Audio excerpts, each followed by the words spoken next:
Hello students, आप सबको अपने चैनल साइंस जंक्शन में एक और नए वीडियो के साथ स्वागत करती हूं। आज का ये वीडियो क्लास 10 का अध्याय 7 जीव जनन कैसे करते हैं इसके बारे में हम डिटेल थ्योरी देखेंगे। जैसा कि आप लोग जानते हैं कि इस वीडियो में हम वन शॉट थ्योरी लेकर आते हैं, यानी एक वीडियो में चैप्टर का कंप्लीट थ्योरी बताते हैं। उसके बाद हम इसका प्रश्न उत्तर वन शॉट वीडियो में, यानी एक ही वीडियो में आपका जितना भी बीच बीच का क्वेश्चन रहता है या फिर अभ्यास का, सभी हम एक ही वीडियो में लेकर आते हैं, ताकि आपको कहीं किसी और वीडियो को देखने की आवश्यकता ना हो। और यकीन मानिए, हम जैसे कि अध्याय वाइज चैप्टर नोट्स से बनाते हैं, तो यकीन मानिए कि हम आपको 100% कंटेंट देते हैं, यानी एनसीईआरटी का हर टॉपिक वाइज एक पॉइंट टू पॉइंट नोट्स तैयार करके हम आपको पढ़ाते हैं, ताकि आपको समझने में आसानी हो और बहुत कम समय में आप बेहतर तैयारी कर सके। आप चाहे क्लास 10th में हो या फिर आप किसी भी एग्ज़ाम की तैयारी कर रहे हो, चाहे बीपीएससी टीआरई हो या फिर एसटेट हो या फिर और अदर किसी भी टीचिंग एग्ज़ाम की तैयारी कर रहे हैं, तो ये वीडियो आपके लिए काफ़ी हेल्पफुल रहेगा। तो वीडियो को आप लोग अंत तक ज़रूर देखिए और वीडियो अच्छी लगी तो लाइक एंड सब्सक्राइब ज़रूर कीजिएगा और मेरे चैनल से जुड़िए, कमेंट कीजिए। तो चलिए बिना देरी के शुरू करते हैं। अध्याय 7 जीव जनन कैसे करते हैं, यानी हाउ टू ऑर्गेनिज्म रिप्रोड्यूस। कोई भी जीव जंतु मनुष्य अपना क्या करते हैं, अपने संतति को बनाए रखने के लिए या फिर अपने जैसे जीव को उत्पन्न करने के लिए क्या करते हैं, वो जनन करते हैं। छोटी से छोटी जीव जंतु, बड़े से बड़े जीव जंतु कैसे जनन किया करते हैं, उन्हीं के बारे में हम इस चैप्टर में देखेंगे कि छोटा छोटा पौधा है, छोटे छोटे जीव जंतु है, ये सब इसकी जन्म की क्या क्या विधियाँ है, पुष्प में, है ना। कंप्लीट एकदम एनसीईआरटी का ही हर टॉपिक हम नोट्स से ही पढ़ाएंगे। मानव जनन तंत्र, ये इन सभी को हम देखेंगे। सबसे पहले हम जानते हैं कि जनन क्या है ना। कि जनन वह प्रक्रिया है जिसके द्वारा सजीव अपने नए जीव उत्पन्न करते हैं, है ना, अपने नए जीव उत्पन्न करते हैं या पृथ्वी पर जीवन की निरंतरता को बनाए रखने के लिए आवश्यक है।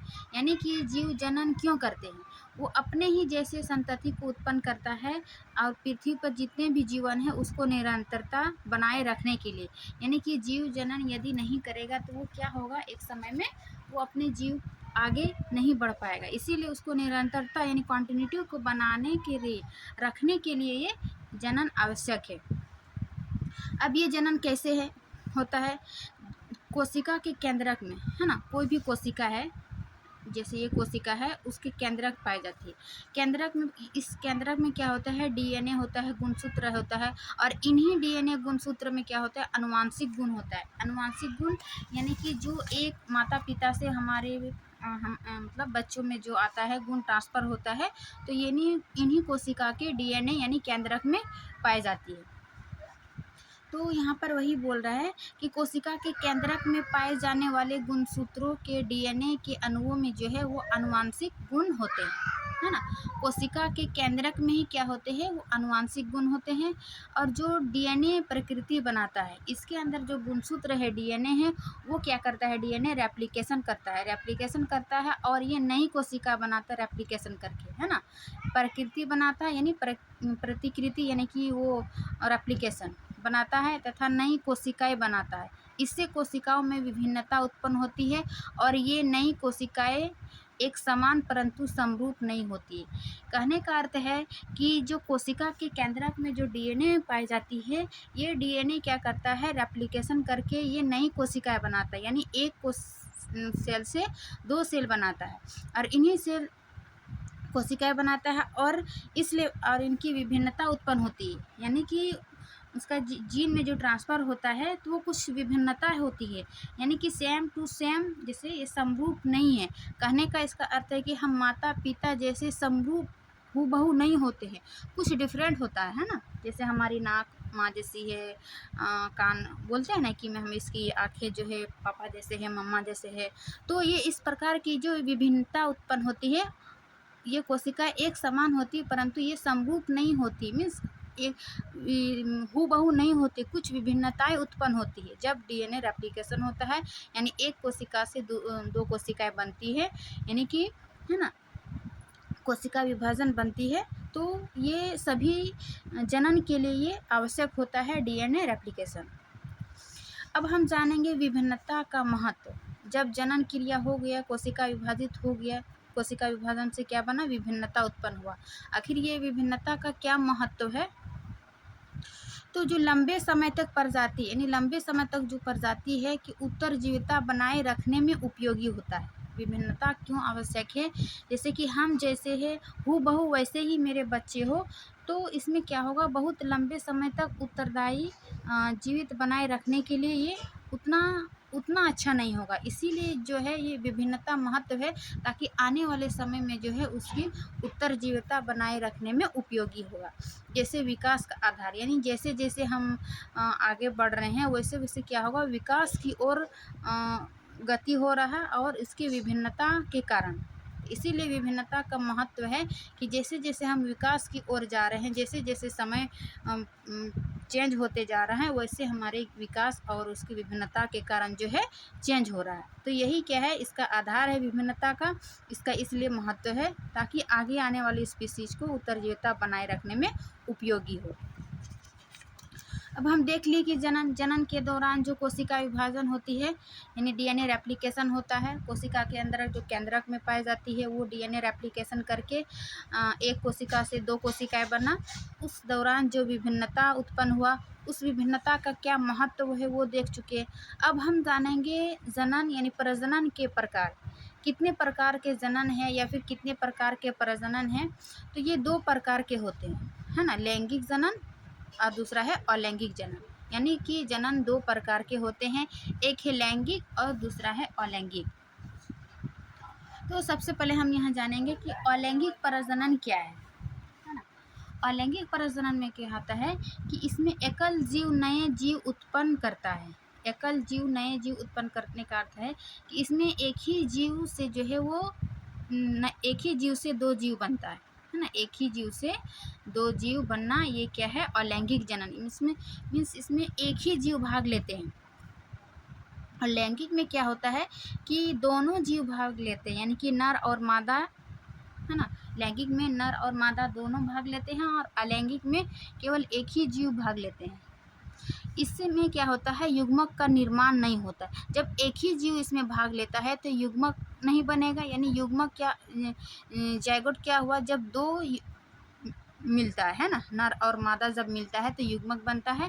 तो इसमें जब एक ही जीव है तो ये क्या होगा, युग्मक का निर्माण नहीं होता है अलैंगिक में। इससे क्या है, नया जीव जो है वो पैतृक जीव के समान यानी समरूप होता है।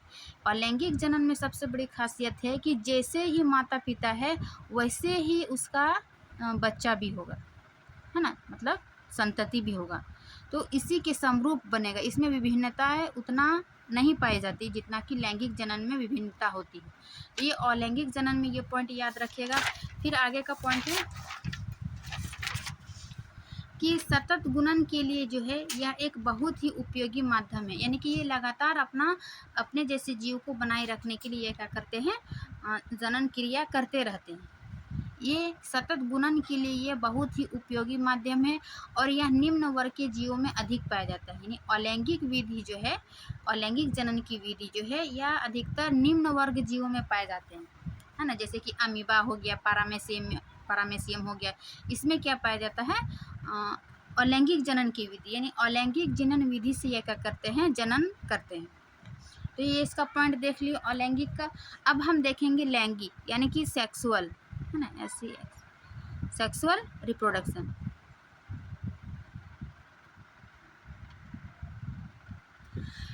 सेक्सुअल रिप्रोडक्शन में क्या होता है कि दो एकल जीव यानी नर और मादा मिलकर नया जीव उत्पन्न करता है। ये सबसे पहले डिफरेंस है कि लैंगिक में एक ही जीव भाग लिया, एक ही जीव से नया जीव बना, लेकिन अलैंगिक में क्या हुआ, इसमें दो जीव यानी नर और मादा दोनों मिलकर मिलता है, जायगोट बनता है, तभी ये नया जीव उत्पन्न होता है। नर युग्मक और मादा युग्मक बनते हैं, इसमें बनता है।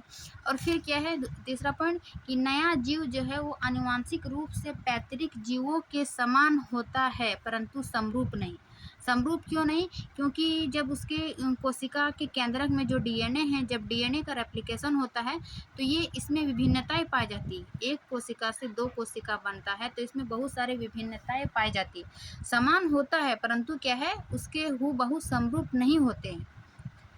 इसका क्या है, इसीलिए बोल रहा है कि लैंगिक प्रजनन में जो है वो विभिन्नताएं पाई जाती है।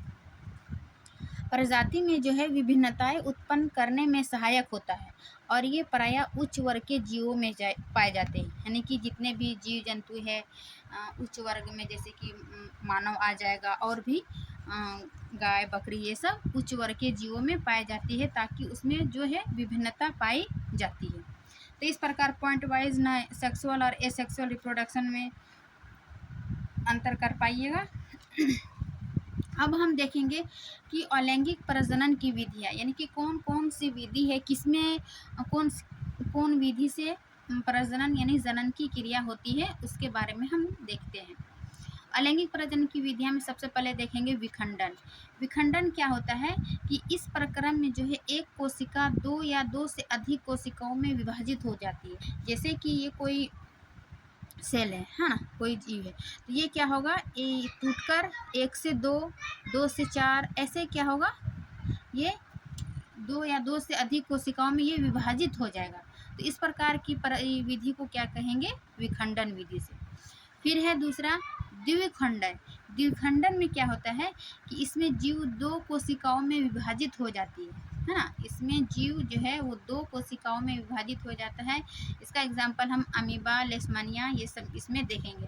अमीबा में क्या होता है, जैसे कि ये अमीबा है, इसका जो केंद्रक है, ये केंद्रक धीरे धीरे क्या होगा, विभाजित होना शुरू कर देता है और ये आगे चलकर ये इसका एक केंद्रक से 2 केंद्रक बन जाता है और फिर यही दोनों केंद्रक जो है आगे चलकर ये अलग अलग हो जाते हैं और ये इस प्रकार 2 अमीबा उत्पन्न हो जाता है, यानी कि ये नया जीव प्रजनन कर लिया। तो ये द्विखंडन हुआ कि इसमें जीव जो है 2 कोशिकाओं में विभाजित हो जाता है, द्विखंडन। अब हम तीसरा देखते हैं अलैंगिक जनन की विधि में बहुखंडन। देखिए नाम से ही पता चलता है कि इसमें बहुखंडन क्या है, जीव बहुत सारी कोशिकाओं में विभाजित हो जाते हैं। इसका उदाहरण हो जाएगा प्लाज्मोडियम। जैसे कि आपके बुक में ये चित्र दिया हुआ है, जब आप लोग पढ़िएगा तो प्लाज्मोडियम, इसमें क्या हुआ, एक जीव से जो है बहुत सारी कोशिकाओं में विभाजित हो जाता है ये प्लाज्मोडियम। फिर ये अमीबा का देखिए, ये लेशमेनिया में द्विखंडन देखिए, है ना। ये अमीबा का भी हम देखें, लेशमेनिया का देखिए द्विखंडन से, और ये बहुखंडन से प्लाज्मोडियम में विखंडन। फिर हम आगे देखेंगे खंडन। खंडन में क्या होगा, इस प्रजनन विधि में सरल संरचना वाले बहुकोशिकीय जीव विकसित होकर क्या करते हैं, छोटे छोटे टुकड़ों में खंडित हो जाते हैं, यानी बढ़ जाते हैं और ये टुकड़े वृद्धि कर नए जीव में विकसित हो जाते हैं। इसका उदाहरण होगा स्पाइरोगैरा। स्पाइरोगैरा में क्या होगा कि इसका जो शरीर जो है बहुत सारे खंडों में टूट जाता है और वे प्रत्येक टुकड़ा जो है वृद्धि करके एक नया स्पाइरोगैरा का निर्माण करते हैं। तो ये इसका इस प्रकार की प्रजनन विधि को क्या कहेंगे, खंडन विधि। अलैंगिक प्रजनन की विधि में खंडन विधि। फिर है पांचवा पुनरुद्भवन, है ना। पुनरुद्भवन यानी पुनर्जनन।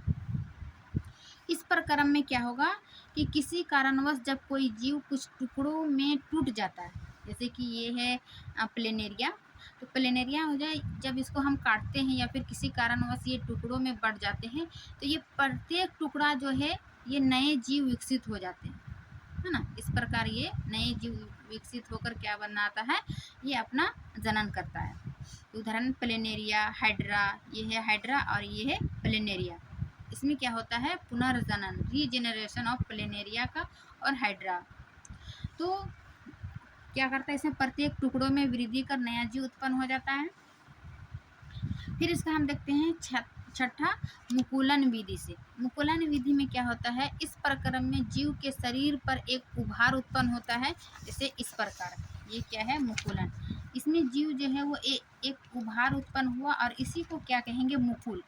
ये मुकुल ही क्या करेंगे, ये अपने पूर्ण जीव से विकसित, यानी अपना संपूर्ण जीव से विकसित हो जाता है, अलग हो जाता है, और ये अलग होकर क्या करता है, एक नया जैसे इसका उदाहरण दिया हाइड्रा, एक नया हाइड्रा बन जाता है।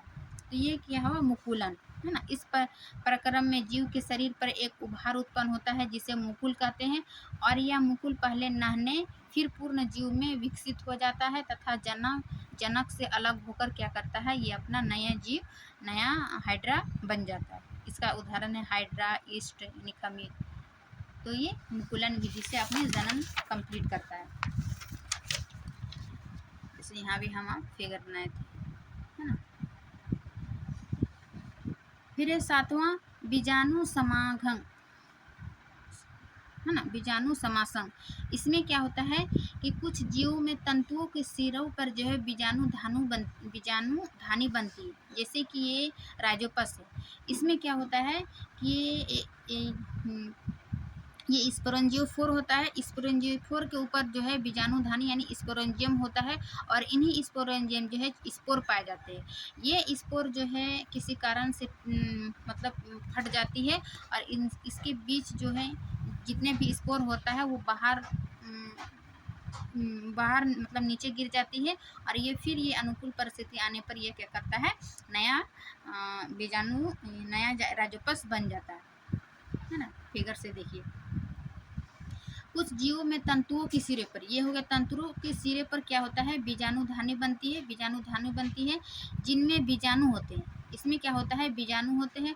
ये बीजाणु जो है वो गोल संरचनाएं होती है, यानी कि ये गोल गोल संरचनाएं होती है जो एक मोटी भित्ति से रक्षित होती है। ये जो है एक मोटी भित्ति से रक्षित होती है, और ये फेवरेबल कंडीशन आने पर यानी अनुकूल परिस्थिति मिलने पर बीजाणु वृद्धि करने लगते हैं, है ना। इसको जब कोई अच्छा वातावरण, अनुकूल पर वातावरण मिल जाता है तो ये वृद्धि करने लगते हैं, और ये नया राइजोपस बनाता है। ये राइजोपस कहीं दिखाए कि स्पोरेंजियो बीजाणुधानी पाए जाते हैं, इसमें गोल गोल संरचनाएं पाई जाती है जिसमें बीजाणु होते हैं, और ये इस फेवरेबल कंडीशन आने पर ये वृद्धि करने लगते हैं। तो ये अलैंगिक जनन की विधि है, बीजाणु समासंग, बीजाणु समासंग। फिर है 8वां कायिक प्रवर्धन। कायिक प्रवर्धन क्या है कि कुछ पौधों में नए पौधे का निर्माण उसके कायिक भाग हो गया, जैसे कि जड़, तना, है ना, जड़, तना, पत्तियां आदि से होता है, इसे कायिक प्रवर्धन कहते हैं। जैसे कि कायिक प्रवर्धन नाम से ही है कि प्लांट के ही भाग, जड़, तना, पत्तियों आदि से ही जब वृद्धि होता है, जनन होता है, नया पौधा बनता है, तो ये इसके कायिक भाग से जो बनता है तो उसको कायिक प्रवर्धन कहते हैं, है ना। इसके विधि है, एक है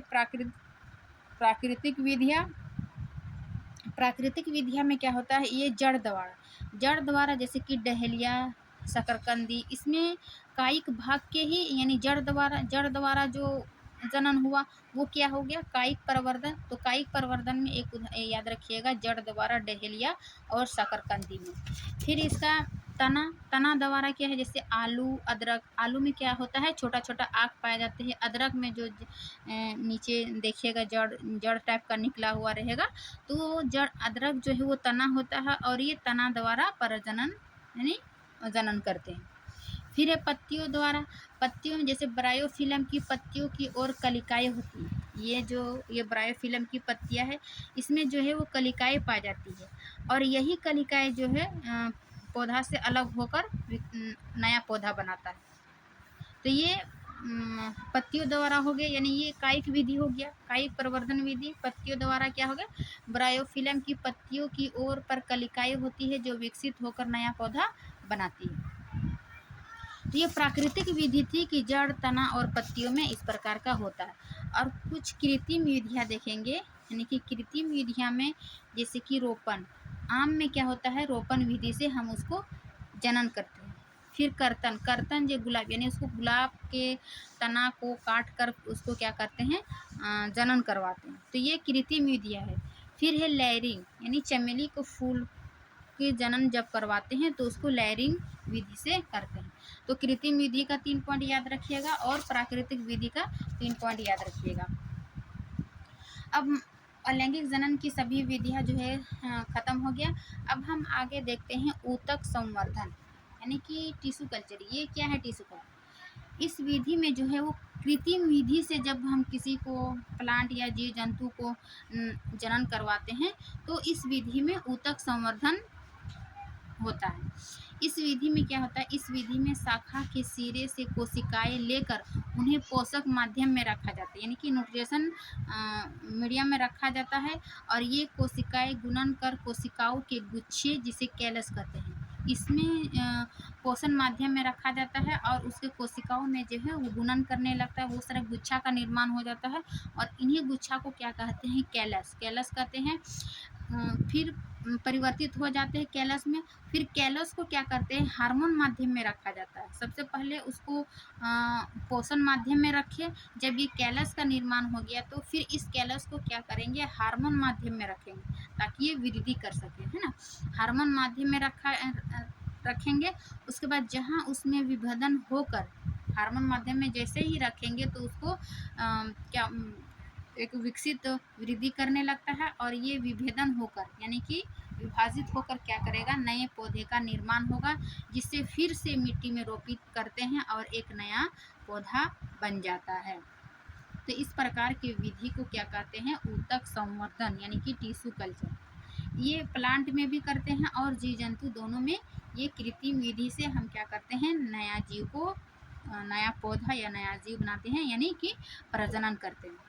इसका उदाहरण हो गया आर्किड सजावटी पौधे, यानी आर्किड पौधे को इस प्रकार करते हैं कि उसको सबसे पहले इसके शाखा के सिरे की कोशिकाएं जो है वो उसको सबसे पहले पोषण माध्यम में रखते हैं।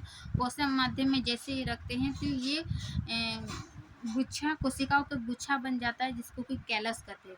फिर इन्हीं कैलस को हार्मोन माध्यम में रखते हैं ताकि वो विभाजित होकर नया पौधा बन जाता है, और फिर ये नया पौधा को अपने मिट्टी में रोपित करते हैं और ये नया पौधा बन जाता है। तो ये था ऊतक संवर्धन। अब हम जानेंगे कायिक संवर्धन के लाभ, है ना। सॉरी, यहाँ पे कायिक नहीं होगा, ऊतक संवर्धन की इसका क्या लाभ है। ऊतक संवर्धन के क्या लाभ है, यानी कि जो हम अभी ऊतक संवर्धन देखे तो उसका क्या लाभ है। तो ये जो बीज उत्पन्न ना करने वाले पौधे जैसे कि केला, गुलाब आदि नए पौधे बना सकते हैं, यानी कि जिसमें ये ऊतक संवर्धन अधिकतर किसमें यूज़ करता है, जो जिसमें बीज नहीं पाया जाता है, तो उसको क्या करते हैं, उसकी कोशिकाओं को है ना सिरे की कोशिकाओं को उसको पोषण माध्यम में रखते हैं। तो ये बीज उत्पन्न ना करने वाले पौधे जैसे कि केला, गुलाब आदि के नए पौधे बना सकते हैं। फिर इसका दूसरा पॉइंट है कि इससे जो नए पौधे जो आनुवांशिक रूप में जनक के समान होते हैं, यानी जो हम ऊतक संवर्धन द्वारा जो नया पौधा बनाएंगे तो वो नया पौधा जो आनुवांशिक रूप से जनक के समान ही होंगे। ये नहीं कि जब हम इसको कृत्रिम विधि से जनन किए तो ये अलग होगा, नहीं, वो आनुवांशिक रूप से जनक के ही समान होते हैं। फिर इसका तीसरा पॉइंट है कि बीज रहित फल उगाने में मदद मिलती है। बीज रहित यानी कि जिसमें बीज नहीं होगा उस फल को उगाने में क्या होगा, मदद मिलती है। फिर पौधे उगाने का रास्ता क्या लिखिए, सस्ता और आसान तरीका है, सस्ता। ये जो पौधे उगाने का सस्ता और आसान तरीका है, यानी कि जो बीज जिसमें बीज नहीं होगा उसको उगाने में आसानी से उगा सकते हैं, और ये आनुवांशिक रूप से जनक के समान होती है, और ये बीज रहित फल उगाने में मदद मिलती है, और ये पौधे उगाने में सस्ता और आसान तरीका। तो ये सब इसका लाभ था, यानी ऊतक संवर्धन देखे क्या है और उसका हम लाभ देखें। यानी कि क्वेश्चन पूछा जा सकता है कि ऊतक संवर्धन की क्या लाभ है, ऊतक संवर्धन क्या है। तो अलैंगिक जनन और ऊतक संवर्धन हम देख चुके हैं। अब हम देखेंगे लैंगिक जनन यानी लैंगिक प्रजनन। लैंगिक प्रजनन में हम देखें कि जिसमें नर व मादा युग्मक के मिलने से होता है, इसमें ज़ायगोट बनता है, इसमें विभिन्नताएं होती है ना। नर व मादा युग्मक के मिलने के प्रक्रम को क्या कहते हैं, निषेचन कहते हैं, यानी निषेचन होता है, उसके बाद ज़ायगोट बनता है, और इससे जो संतति उत्पन्न होता है उसमें विभिन्नता होती है। ये सबसे इम्पोर्टेंट याद रखिएगा कि लैंगिक जनन में जो है दो संतति भाग लेता है, दो नर और मादा युग्मक मिलता है, और इससे जो संतति उत्पन्न होगा तो उसमें जो विभिन्नताएं पाई जाएगी, और ये विभिन्नता ही जो है विकास का आधार है। अब हम देखेंगे पुष्पीय पौधों में लैंगिक जनन, है ना, यानी कि पुष्प पौधे में किस प्रकार के लैंगिक जनन होता है उसके बारे में जानेंगे। तो ये जो फूल होता है यानी पुष्प होता है, फूल पौधे का ही जनन अंग है। पौधा का क्या है, फूल ही उसका जनन अंग है। एक फूल के मुख्य भाग यानी 4 भाग होते हैं, बाह्य दल, पंखुड़ी, स्त्रीकेसर एवं पुंकेसर। सबसे पहले पुष्प का स्ट्रक्चर देखिए, ये पुष्प की संरचना, ये क्या है, ये किसी भी पुष्प का जो है वो जनन अंग होता है। और ये पुष्प का मुख्य 4 भाग होते हैं, एक है बाह्य दल, दूसरा है दल यानी कि पंखुड़ी, और तीसरा है स्त्री केसर, और चौथा है पुंकेसर। स्त्री केसर के ये जो है स्त्री केसर, ये जो मादा जननांग है, इसमें क्या क्या है, वर्तिकाग्र, वर्तिकाग और ये अंडाशय, है ना, स्त्री केसर के अंदर। और पुंकेसर जो है ये नर जनन तंत्र है ना, ये नर जननांग है। इसमें क्या है, परागकोश है, परागकोश के अंदर परागकण होता है, और ये तंतु, ये सब पुंकेसर के अंतर्गत आता है ना। ये देख लिए पुष्प की संरचना। यहाँ पर भी वही बताए थे कि पौधे, पुष्पीय पौधे में लैंगिक जनन, पुष्प जो है फूल जो है वो पौधे का जनन अंग है। एक फूल के मुख्य भाग यानी 4 मुख्य भाग है, एक है बाह्य दल, दूसरा है दल यानी पंखुड़ी, तीसरा है स्त्री केसर एवं पुंकेसर। स्त्री केसर जो है वो मादा जननांग है, इसके 3 भाग है, अंडाशय, वर्तिका और वर्तिकाग्र। पुंकेसर जो है वो नर जननांग है, इसके भी 3 भाग है, ये है परागकोश, परागकण और तंतु। देख लिए पुष्प की संरचना में। अब हम फूल के प्रकार यानी पुष्प जो है वो कितने प्रकार के होते हैं, एक है उभयलिंगी और दूसरा है एकलिंगी, है ना। कभी कभी हम देखेंगे द्विलिंगी और एकलिंगी और उभयलिंगी।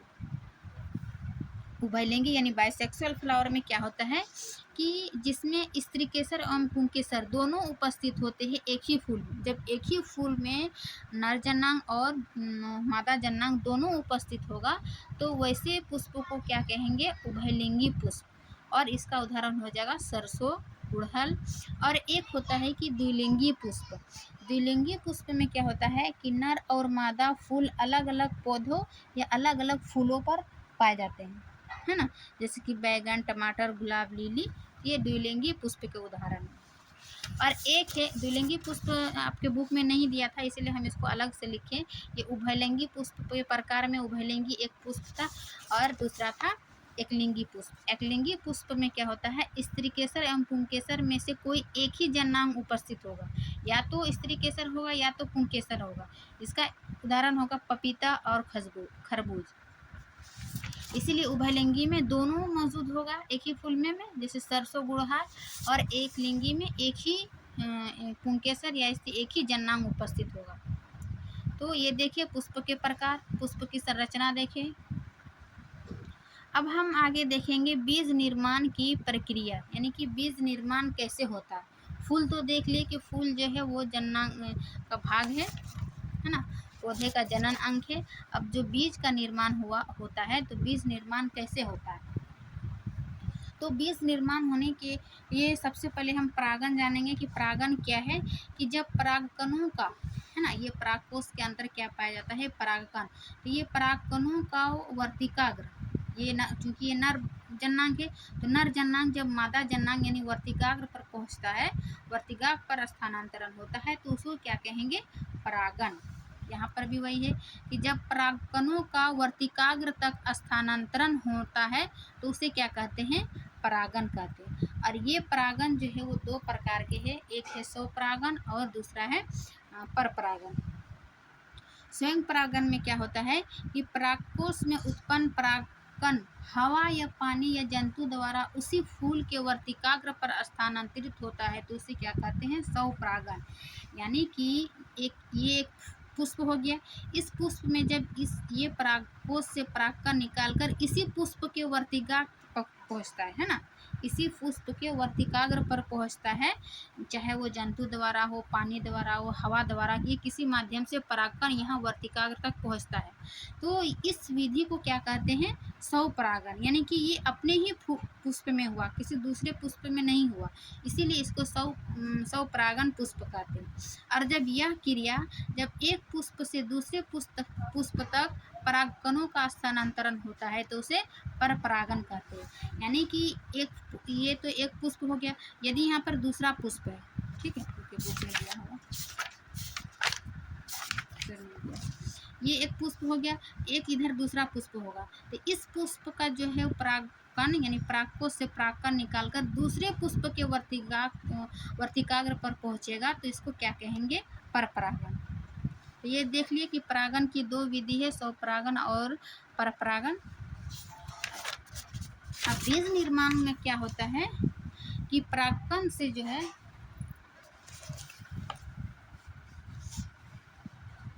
परागकण से एक नलिका विकसित होता है। हाँ, ये क्या हो गया? पोलन ग्रहण यानी परागकण।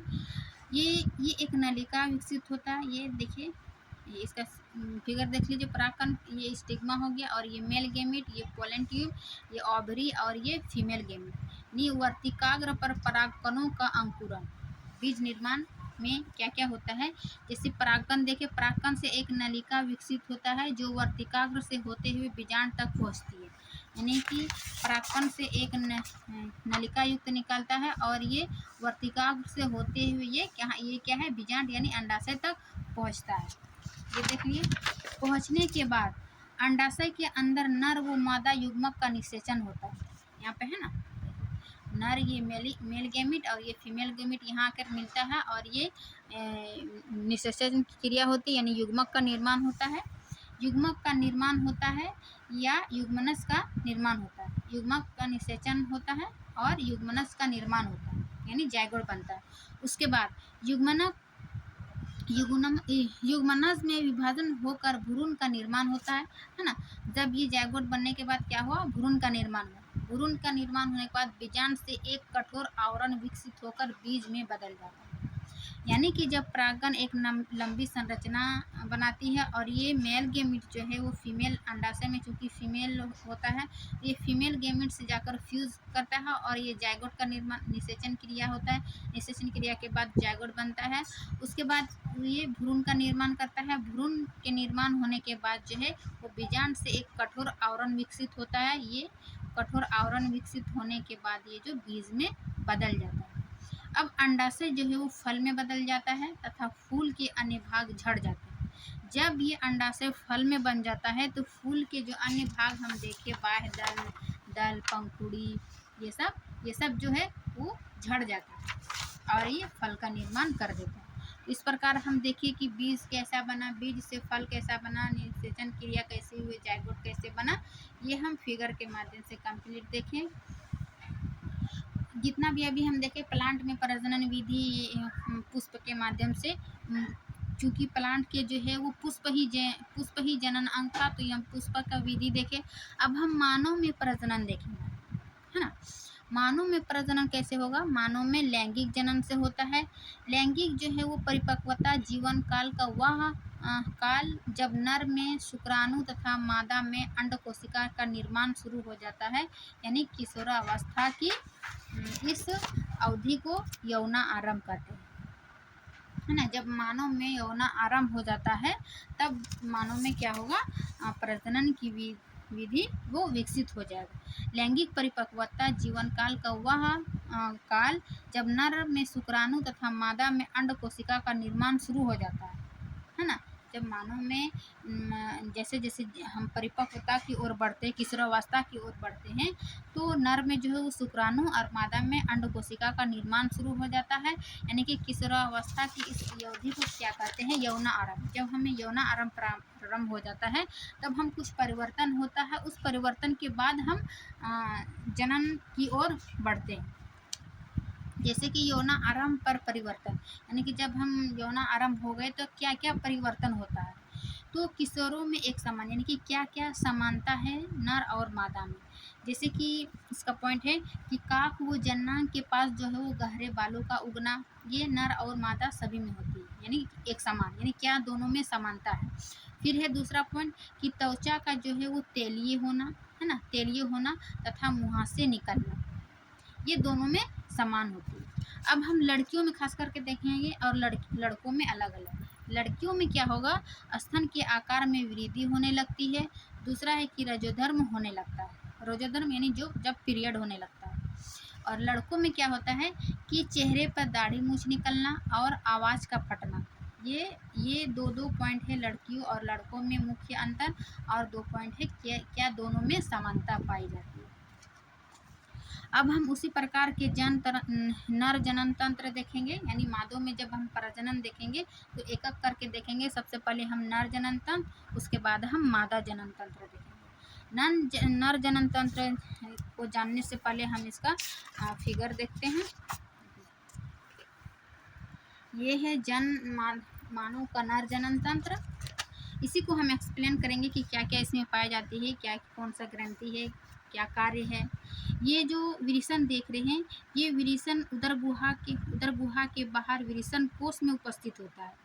विरिसन कोष के अंदर क्या है, ये विरिसन, और ये विरिसन कोष में जो है वो तापमान तुलनात्मक रूप से, यानी कि हमारे जितने बॉडी में जो जितना टेम्परेचर है उससे जो है ये कम होता है। क्यों? ताकि कम बनाए रखता है ये विरिसन को, ताकि जो इसके अंदर शुक्राणु बनते हैं वो शुक्राणु बनने के लिए ये जो आवश्यक होता है कि हमारे शरीर से इसका टेम्परेचर कम हो, तो ये इसका विरिसन कोष का कार्य है।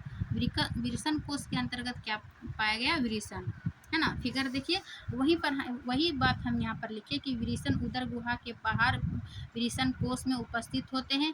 विरिसन कोष में तापमान तुलनात्मक रूप से कम होता है जो शुक्राणु बनने के लिए आवश्यक है। ये देख लिए। अब विरिसन जो है, विरिसन में नर युग्मक यानी शुक्राणु बनते हैं, है ना। विरिसन में ही क्या बनता है, शुक्राणु बनते हैं। और विरिसन ग्रंथि जो है वो टेस्टोस्टेरोन हार्मोन उत्पन्न करता है। ये इम्पोर्टेंट है कि नर में कौन सा हार्मोन उत्पन्न होता है, तो ये टेस्टोस्टेरोन, है ना। और ये कहाँ, विरिसन ग्रंथि में बनती है। और विरिसन में नर युग्मक यानी कि शुक्राणु बनते हैं। ये हम देख लिए। अब हम देखेंगे कि टेस्टोस्टेरोन हार्मोन जो है उसका क्या कार्य है। जब टेस्टोस्टेरोन ग्रंथि से टेस्टोस्टेरोन हार्मोन बना नर में, तो उस टेस्टोस्टेरोन का क्या क्या कार्य है। तो पहला पॉइंट है कि ये शुक्राणु उत्पादन का कंट्रोल करता है, यानी कि शुक्राणु कितना उत्पादन करना है कितना नहीं, तो ये इस टेस्टोस्टेरोन हार्मोन का कार्य है। दूसरा कार्य क्या है कि ये लड़कों में यौन आरंभ परिवर्तन, यानी ये चूँकि शुक्राणु जो है वो लड़कों में पाई जाती है, तो ये टेस्टोस्टेरोन हार्मोन, तो ये लड़कों में यौन आरंभ परिवर्तन करता है, यानी इस परिवर्तन के कारण लड़कों में यौन आरंभ होता है। अब हम दूसरा देखें, विरिसन और विरिसन कोष देख लिए। अब हम देखेंगे ये शुक्रवाहिनी। ये शुक्रवाहिनी क्या है कि ये शुक्राणुओं को क्या करते हैं, शुक्राणुओं को विरिसन से सीसन तक पहुंचाते हैं। ये शुक्रवाहिनी के काम है। जो भी यहाँ विरिसन पर शुक्राणु बना, तो ये विरिसन को शुक्राणु को क्या करते हैं, ये पाइप के माध्यम से यहाँ सीसन तक पहुँचाने का काम करता है, यानी ये है सीसन, है ना, सीसन तक पहुँचाती है। यहाँ पर पेपर भी वही लिखे, शुक्रवाहिनी ये शुक्राणुओं को विरिसन से सीसन तक पहुँचाती है। फिर है तीसरा, ये देख लिए, सीसन देख लिए। ये है मूत्र मार्ग के क्या कार्य है, या मूत्र मार्ग और वीर्य, है ना, जो भी यानी शुक्राणु जो बनता है, तो ये वीर्य दोनों जो है दोनों को बाहर जाने का एक ही मार्ग है, बाहरी आवरण के साथ इसे सीसन करते हैं, है ना। मूत्र मार्ग क्या है, या मूत्र और वीर्य दोनों के बाहर जाने का मार्ग है, बाहरी आवरण के साथ इसे सीसन करते हैं। अब हम देख लिए, ये है शुक्राशय, ये है मूत्र नलिका, ये मूत्राशय है, प्रोस्टेट ग्रंथि, ये सीसन मूत्र मार्ग, यानी एक ही मार्ग है, सीसन और मूत्र और वीर्य दोनों के लिए एक ही मूत्र मार्ग है। अब हम इससे संबंधित जो भी ग्रंथियां हैं, जैसे शुक्राशय ग्रंथि तथा प्रोस्टेट ग्रंथि, ये 2 ग्रंथि याद रखिएगा नर मादा जनन तंत्र में, शुक्राशय ग्रंथि तथा प्रोस्टेट ग्रंथि, है ना। ये यहाँ पे प्रोस्टेट ग्रंथि और एक है शुक्राशय ग्रंथि। ये क्या करते हैं, अपने स्राव जो है वो शुक्रवाहिनी में डालते हैं। इससे जो स्राव उत्पन्न हुआ ये शुक्रवाहिनी में डालते हैं, जिससे जो है शुक्राणु जो है वो तरल माध्यम में आ जाते हैं, और ये तरल माध्यम में उन्हें क्या करता है, ये ग्रंथि उन्हें पोषण देता है शुक्राणु को, है ना। ये पोषण देकर फिर उनको स्थानांतरण में सहायता करता है। शुक्राणु तथा ग्रंथियों का स्राव मिलकर जो है वे वीर्य बनाते हैं और ये मूत्र के मार्ग से बाहर निकल आते हैं। तो संबंधित ग्रंथियां देखिए, 2 ग्रंथि याद रखिएगा, शुक्राशय ग्रंथि तथा प्रोस्टेट ग्रंथि अपने स्राव जो है वो शुक्र वाहिनी में डालते हैं, जिससे जो है वो शुक्राणु तरल माध्यम में आ जाते हैं और यह माध्यम उन्हें पोषण प्रदान करता है, उनके स्थानांतरण में सहायता करता है। शुक्राणु तथा ग्रंथियों का स्राव मिलकर क्या बनाते हैं, वीर्य बनते हैं, और वीर्य और मूत्र को बाहर जाने का जो है वो एक ही मार्ग है, जिसको मूत्र मार्ग कहते हैं, है ना। मूत्र मार्ग, वीर्य और मूत्र के निकलने का रास्ता। तो ये था कंप्लीट मानव में नर जनन तंत्र। अब हम देखेंगे मानव में मादा जनन तंत्र। देखिए मानव में ये क्या है, मादा जनन तंत्र। इसमें क्या होता है, ये है योनि, ये है ग्रीवा, और ये है गर्भाशय, और ये है अंडाशय, और यहाँ पर है अंडवाहिका, और इसकी को क्या बोलते हैं, फैलोपियन ट्यूब, है ना। सबसे पहले हम जानेंगे अंडाशय। चित्र देख लिए कि मादा जनन तंत्र किस प्रकार के। अंडाशय क्या है कि मादा युग्मक अथवा अंड कोशिका का निर्माण अंडाशय में होता है। इनकी अंडाशय, मादा युग्मक तथा अंड कोशिका का निर्माण कहाँ होता है, अंडाशय में होता है। ये लड़की के जन्म के समय ही अंडाशय में हजारों अपरिपक्व अंड होते हैं, यानी कि जब हम जन्म लेते हैं लड़की, उसी समय अंडा हमारे अंडाशय में बहुत सारे हजारों अपरिपक्व अंड होते हैं, है ना। अपरिपक्व यानी परिपक्व नहीं होती, अंड होते। और दूसरा पॉइंट है इसका कि यौना आरंभ पर इनमें से कुछ अंड जो है वो परिपक्व होने लगते हैं, यानी जब हम किशोर अवस्था की ओर जाने लगते हैं, परिपक्व होने लगते हैं, तो ये हमारे अंडाश भी क्या होता है, अंडाशय भी परिपक्व होने लगते हैं, अंड भी परिपक्व होने लगते हैं। और 2 में से एक अंडाशय द्वारा हर महीने एक परिपक्व अंड किया जाता है ना। अंडाशय जो है वो एस्ट्रोजन, वो प्रोस्टेट हार्मोन भी उत्पन्न होता है। नर में हम एक हार्मोन देखे थे, टेस्टोस्टेरोन हार्मोन, और मादा में एस्ट्रोजन, वो प्रोजेस्टेरोन हार्मोन। ये याद रखिएगा, वेरी वेरी इंपॉर्टेंट, एग्जाम में पूछा जाता है ऑब्जेक्टिव के आपका क्वेश्चन में कि मादा में कौन सा हार्मोन उत्पन्न होता है, तो ये एस्ट्रोजन और प्रोजेस्टेरोन हार्मोन उत्पन्न होता है, और नर में टेस्टोस्टेरोन हार्मोन। ठीक है, इसी का हम आगे देखेंगे अब अंडवाहिका यानी कि फैलोपियन ट्यूब। इसमें क्या होता है कि जो भी अंडाशय द्वारा उत्पन्न अंड कोशिका को गर्भाशय तक स्थानांतरित करती है, यानी कि जो भी इसमें अंडाशय बना ये इसको क्या करेगा, गर्भाशय तक पहुंचाएगा, यहाँ तक, है ना। फैलोपियन ट्यूब द्वारा ये गर्भाशय तक स्थानांतरित करती है, और ये अंड कोशिका वो शुक्राणु का निषेचन यहाँ पर होता है। जब हम निषेचन कहाँ पर होता है, ये फैलोपियन ट्यूब में ही, यानी अंड कोशिका वो शुक्राणु का निषेचन यहाँ फैलोपियन ट्यूब में होता है। फिर हम देखें ये गर्भाशय क्या है, यह एक थैलीनुमा संरचना है जहाँ पर शिशु का विकास होता है। निषेचन फैलोपियन ट्यूब में हुआ, लेकिन इसका क्या बोलते हैं, शिशु का विकास यानी ये गर्भाशय में होगा। यहाँ पर यह एक थैलीनुमा संरचना है जहाँ पर शिशु का विकास होगा, और गर्भाशय के बाद ग्रीवा द्वारा योनि में खुलता है। ये गर्भाशय के बाद जो है ग्रीवा द्वारा ये योनि में खुल जाता है। तो ये था कंप्लीट मादा जनन तंत्र, यानी कि मनुष्य में मादा जनन तंत्र देखें, उसके बाद नर जनन तंत्र देखेंगे। इससे संबंधित जितने भी जो ग्लैंड, प्रोस्टेट ग्रंथि और जो भी ग्रंथि बताएं, हार्मोन बताएं, वो इम्पोर्टेंट है, उसको याद रखिएगा। ठीक है, उसके बाद हम देखेंगे कि जब अंड कोशिका का निषेचन नहीं होता, यानी कि निषेचन कहाँ देखें हम, फैलोपियन ट्यूब में, लेकिन जब निषेचन नहीं होता है तो क्या होता है अंड कोशिका में, जब अंड कोशिका का निषेचन नहीं होता है तो क्या होता है। देखिए निषेचित अंड जो है वो युग्मनिज कहलाता है, जो भी निषेचन के बाद बनता है यानी युग्मनज कहलाता है। और जो गर्भाशय में रोपित होता है, गर्भाशय में रोपण के बाद युग्मनज में विभाजन वो विभेदन होता है तथा भ्रूण का निर्माण करता है। ये हम देखें ना फिगर में कि यहाँ पर निषेचन की क्रिया हुआ, निषेचन के बाद ये जो है गर्भाशय में यहाँ शिशु का विकास होता है। उसके बाद वहीं पर यहाँ पे बताया है कि युग्मन के विभेदन के बाद तथा भ्रूण का निर्माण होता है। और एक है प्लेसेंटा। प्लेसेंटा क्या करता है, यह एक विशिष्ट ऊतक है जिसकी तस्तरीनुमा संरचना गर्भाशय में धसी होती है ना।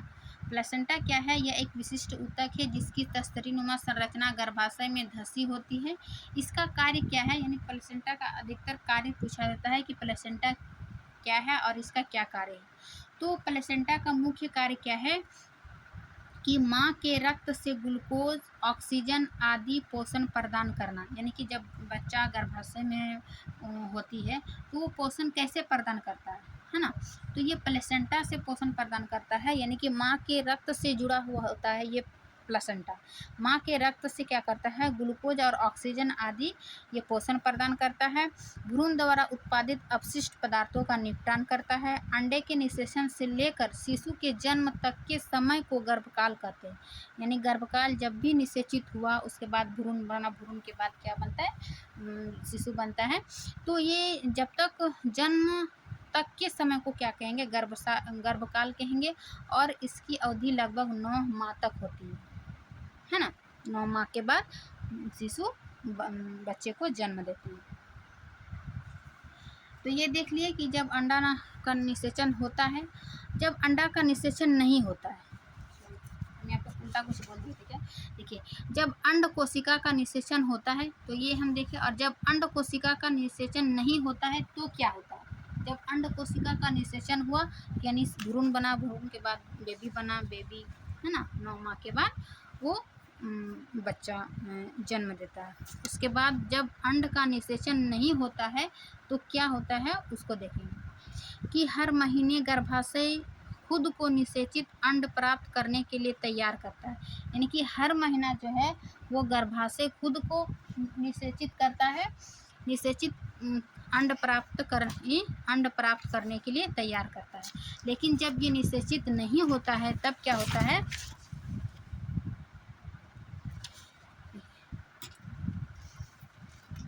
गर्भाशय की भित्ति जो है वो मांसल एवं स्पॉन्जी हो जाती है। ये जो गर्भाशय की भित्ति है वो मांसल एवं स्पॉन्जी हो जाती है और ये भ्रूण के विकास के लिए ज़रूरी है। यदि निषेचित नहीं होता है तो इस भित्ति की आवश्यकता नहीं रहती। यानी कि जब निषेचित नहीं होगा तो इस भित्ति की आवश्यकता नहीं रहती।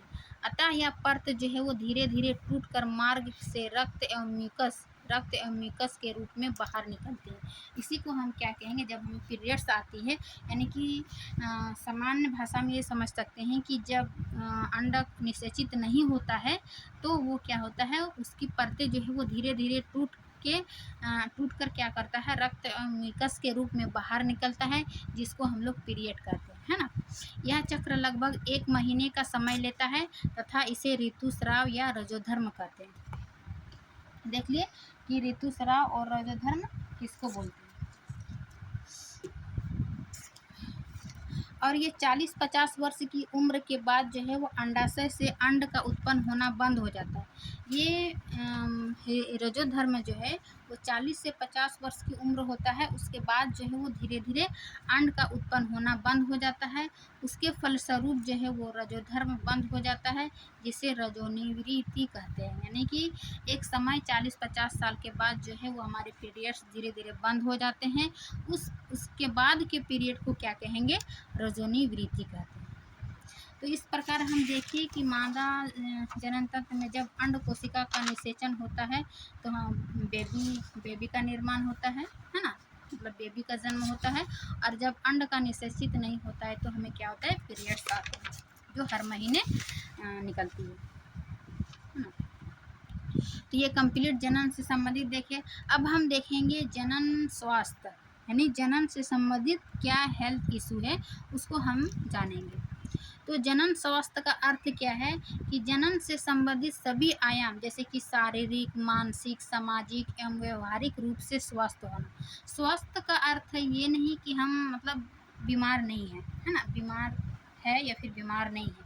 इससे संबंधित जो है सभी, यानी चाहे शारीरिक हो, मानसिक हो, सामाजिक हो एवं व्यवहारिक हो, इन सभी रूपों से स्वस्थ होना यानी अच्छा होना, तभी हम उसको जनन स्वास्थ्य कहेंगे। इसका अर्थ ही यही है कि शारीरिक, मानसिक, सामाजिक एवं व्यवहारिक रूप से स्वस्थ होना स्वस्थ कहलाएंगे।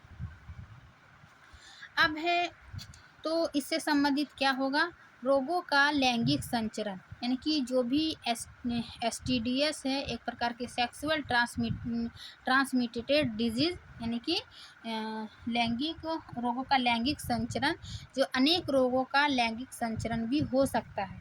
जैसे कि ये इम्पोर्टेंट याद रखिएगा कि जीवाणु जनित, वायरस जनित, ये दोनों जो है यानी कि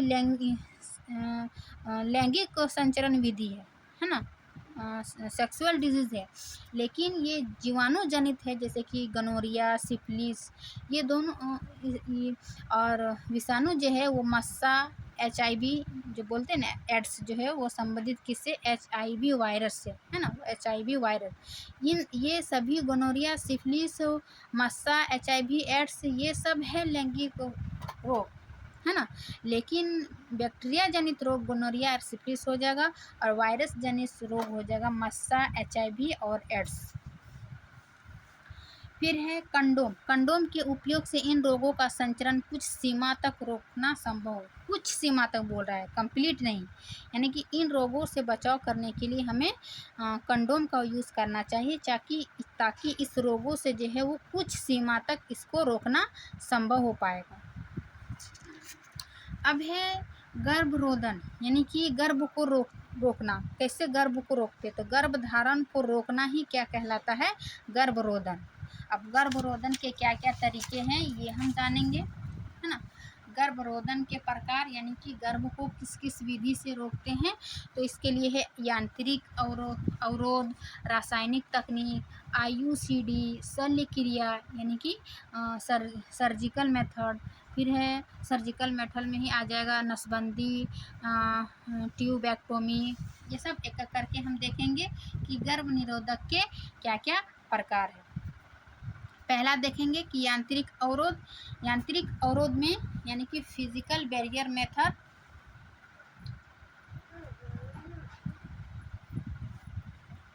है ना।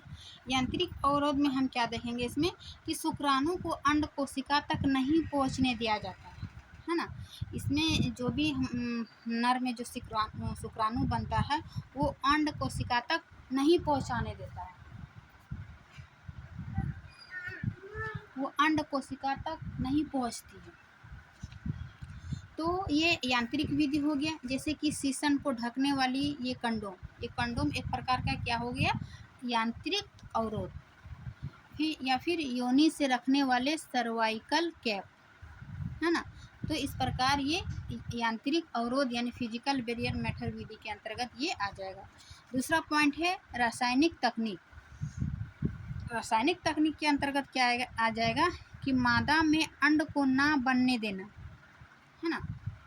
जो हमें मादा के अंदर क्या बनता है, अंडा बनता है, उसको ना बनने देना। इसलिए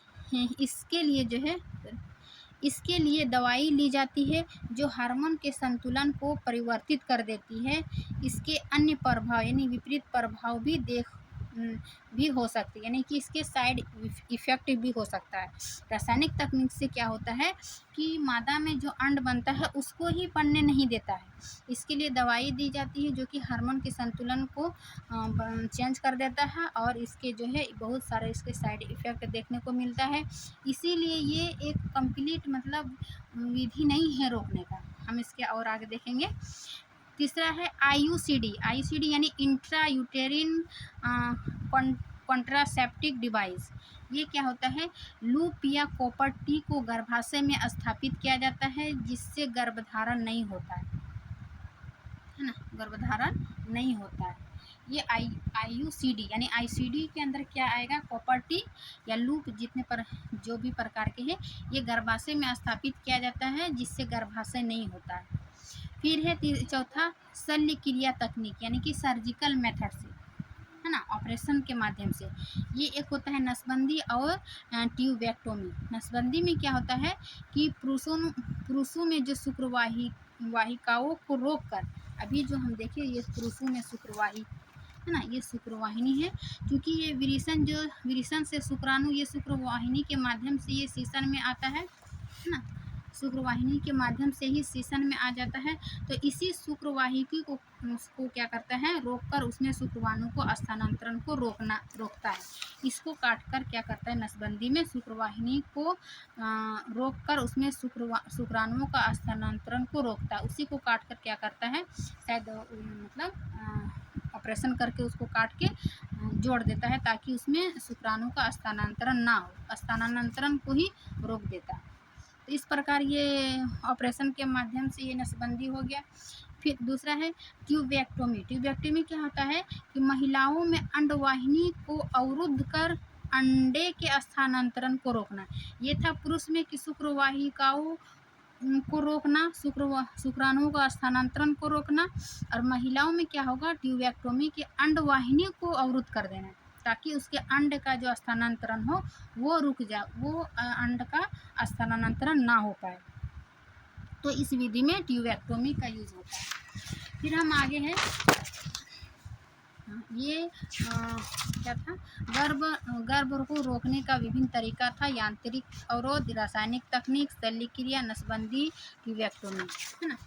अब एक लास्ट पॉइंट है आपका भ्रूण हत्या, यानी कि जब हम गर्भ को रोकते हैं तो एक प्रकार के क्या हो गया, ये भ्रूण हत्या है ना। भ्रूण हत्या क्या है कि मादा भ्रूण को गर्भाशय में ही मार देना भ्रूण हत्या कहलाता है ना। रोकना एक अलग विधि था, लेकिन जब हम गर्भाशय में जब भ्रूण का निर्माण हो गया, भ्रूण के पास शिशु बन जाता है, उस शिशु को मारना ये क्या कहलाता है, भ्रूण हत्या, है ना। भ्रूण को जब मादा भ्रूण को गर्भाशय में ही मार देना क्या कहलाता है, भ्रूण हत्या। एक स्वस्थ समाज के लिए संतुलित लिंग अनुपात आवश्यक है। एक स्वस्थ समाज के लिए क्या है, संतुलित लिंग अनुपात आवश्यक है।